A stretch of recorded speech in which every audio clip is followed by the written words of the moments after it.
भारत की सबसे बड़ी ट्रेन चोरी। दोस्तों, भारत की सबसे बड़ी ट्रेन रोबरी 8 अगस्त 2014 को हुई, जब एक ट्रेन 300 करोड़ लेकर फुल हाई स्पीड में 18 पुलिस अधिकारियों के साथ सेलम स्टेशन से चेन्नई जा रही थी। हर स्टेशन पर चेक किया जा रहा था उन पैसों को कि वे पूरी तरीके से सुरक्षित है या नहीं। पर फिर भी जब ट्रेन अपनी मंजिल पर पहुंची, उनमें से 10 करोड़ गायब थे। सभी पुलिस अधिकारी और एजेंसी हैरान थे कि चलती ट्रेन से पैसे आखिर कोई कैसे चुरा सकता है। कुछ लोग पुलिस वालों पर शक कर रहे थे और कोई ट्रेन अधिकारियों पर शक कर रहा था। हर तरीके से सभी लोगों से पूरी पूछताछ की गई और उन पैसों को ढूंढने के लिए आसमान एक कर दिया गया, लेकिन उन पैसों का कुछ पता नहीं चला। आखिरकार 2 साल बाद नासा की मदद से उन चोरों को पकड़ा गया। आखिर किसने की थी ये चोरी और कैसे चोरों ने चलती ट्रेन में 18 पुलिस वाले के होते हुए भी कैसे चुराए थे ये करोड़ों रुपए, चलिए जानते हैं। दोस्तों, ये कहानी शुरू होती है 8 अगस्त 2014 को, जब भारतीय रिजर्व बैंक ने ट्रेन की 2 बोगियां बुक करी थी। एक बोगी जो कि पैसों के लिए थी और दूसरी बोगी जिसके अंदर 18 पुलिस अधिकारी को रुकने के लिए थी, जो कि उन पैसों की सुरक्षा करने के लिए ट्रेन के अंदर थे। ट्रेन के चलने से 2 घंटे पहले सभी पैसों को बोगियों में रखा गया। वे पैसे लकड़ियों के बॉक्स के अंदर थे, जिस पर साफ लिखा था कि भारतीय रिजर्व बैंक, जिससे हर किसी को ये समझ आ रहा था कि इसके अंदर जरूर कोई कीमती चीज है। ट्रेन को 2 घंटे बाद 9 बजे रवाना होना था और सुबह 5 बजे चेन्नई पहुंचना था। इस बीच सभी पुलिस अधिकारी पूरी तरीके से उन पर नजर गड़ाए बैठे थे। जरा सी भी उन्हें आवाज आती तो वे तुरंत जाकर देखते कि कहीं कोई गड़बड़ तो नहीं। किसी भी स्टेशन पर ट्रेन रुकती तो पुलिस अधिकारी पैसों को जाकर चेक करते और दोबारा ताला लगाकर लौट आते। ऐसे ही करते करते ट्रेन में अपना आधा सफर वे तय कर चुके थे और अब पुलिस वालों के दिल से भी डर निकल गया था। उन्होंने सोचा कि भला कौन चलती हुई ट्रेन में पैसे निकाल पाएगा, और धीरे धीरे 18 पुलिस वालों में से 14 पुलिस वाले सो गए और बाकी बचे हुए 4 भी अपने फोनों में व्यस्त हो गए। अचानक रात 2 बजे तक आवाज एक आई, लगा जैसे कोई बड़ा पत्थर ट्रेन पर आ गिरा हो। ये बात सुनते ही उन्होंने 4 पुलिस वालों में से एक फोन को छोड़कर फटाफट पैसों को चेक करने के लिए दौड़े। उन्होंने देखा, लेकिन उन्हें कुछ ज्यादा दिखा नहीं।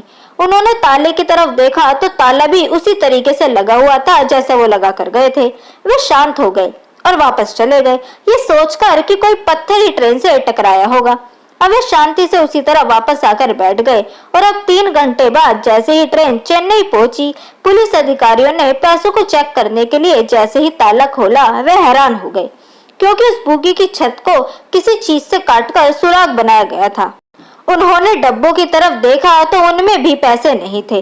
बाद में चेक करने के बाद पता चला कि 10 करोड़ रुपए की चोरी हो चुकी है।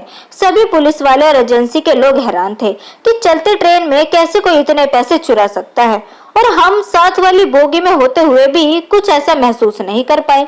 ऐसा कैसे हो सकता है? देखते ही देखते ये बात पूरे स्टेशन पर फैल गई। ट्रेन से भारतीय रिजर्व बैंक के 10 करोड़ चोरी हो चुके हैं और फिर 1 घंटे के अंदर अंदर ये बात पूरे भारत में फैल गई। हर न्यूज चैनल पर इसी खबर का जिक्र किया गया कि कैसे कोई चलती ट्रेन से इतने पैसे की चोरी कर सकता है। इस खबर के बाद हजारों की संख्या में पुलिस वाले और एजेंसी के लोग चेन्नई स्टेशन पर पहुंच गए। जिन भी मुसाफिरों पर उन्हें शक लगता वे उनसे बात करके उनके बैगों की चेकिंग करते, पर इन सब के बाद भी उन पैसों के बारे में कुछ भी पता नहीं चला। अब सिर्फ 3 लोगों पर ही शक किया जा रहा था कि या तो ट्रेन इंतजामिया ही मिला हुआ है चोरों से, या फिर मुसाफिरों में से कोई चोर है, या फिर जो 18 पुलिस वाले हैं उन्होंने ही मिलकर इस पैसों की चोरी करवाई है। इसके बाद जितने भी लोगों से हो सकता था सबसे पूछताछ की गई। जितने मुसाफिरों ने उस ट्रेन में यात्रा करी थी सभी के बैंक अकाउंट चेक किए गए कि कहीं उनके बैंक में कोई पैसे क्रेडिट तो नहीं हुए जो कि ज्यादा रकम हो, लेकिन इन सब के बावजूद भी पैसों के बारे में कुछ नहीं पता चला। और ये सब करने के बाद पुलिस को ये इस बात का तो यकीन हो गया था कि इन सब में से तो कोई चोर नहीं है। तो फिर आखिर चोर है कौन? कौन है इन सबके पीछे, ये कैसे पता लगा? दिन रात कड़ी मेहनत के बावजूद भी पुलिस वालों को एक भी सबूत नहीं मिल रहा था जिससे वे थोड़ा सा भी पता लगा पाते कि आखिर चोरी रास्ते के बीच हुई है या फिर किसी स्टेशन पर हुई है। ये केस 2 साल तक चलता रहा। इसी तरह और चोरों को ढूंढा गया, लेकिन पुलिस वालों को कुछ भी हासिल नहीं हुआ। इसके बाद भारत सरकार ने नासा की मदद ली, उन्हें सारा मसला बताया और कहा कि सैटेलाइट की मदद से कम यही पता लगाए कि आखिर वह चोरी किस जगह हुई है। फिर नासा ने सैटेलाइट की मदद से देखकर यह बताया कि ये चोरी विद्युत चलन स्टेशन के आसपास हुई है। पुलिस को लगा चलो 2 साल बाद कुछ तो पता चला। इसके बाद पुलिस ने उस स्टेशन के आसपास सभी फोनों का डाटा निकलवाया, जिसके बाद हजारों नंबर सामने आए। उन सभी नंबरों का फिर डाटा चेक किया गया। इन सभी नंबरों में से एक नंबर ऐसा था जिस पर पुलिस को शक हुआ, जो कि था मोहन सिंह पारदी का, जो जाना पहचाना डाकू था, जो कि पहले भी कई मामलों और कई चोरियों के अंदर जेल के अंदर जा चुका था। इसके बाद पुलिस ने मोहन सिंह के फोन डिटेल्स का डाटा निकाला, उसकी लोकेशन चेक करी और 3 दिन के अंदर अंदर उसे 8 करीबी दोस्तों के साथ पकड़ लिया गया। पहले तो उसने ये मना कर दिया कि उसने ऐसी कोई चोरी करी है, लेकिन बाद में और पूछताछ के बाद उसने ये साफ किया कि ये चोरी उसी ने करी है। मोहन सिंह ने बताया कि वह अपने 8 दोस्तों समेत पहले तो किसी तरह ट्रेन के ऊपर चढ़े और धीरे धीरे छत के ऊपर चढ़कर उस बोगी तक पहुंचे जिसके अंदर करोड़ों रुपए थे। फिर इन लोगों ने गैस लाइटर की मदद से एक सुराग बनाया और उसमें अपने एक साथी को भेजा, जिसने 10 करोड़ तुरंत डब्बों को खोलकर बाहर निकाले। ये चोरी 8 सितंबर 2016 को सुलझी और दिसंबर में ही सरकार के द्वारा नोटबंदी कर दी गई थी। बाद में फिर यह भी पता चला कि चोरी के जो पैसे थे वो नदियों के अंदर बहा दिए गए थे। तो दोस्तों, कैसे लगी आपको आज की ये कहानी, ये हमें कमेंट सेक्शन के थ्रू जरूर बताएं।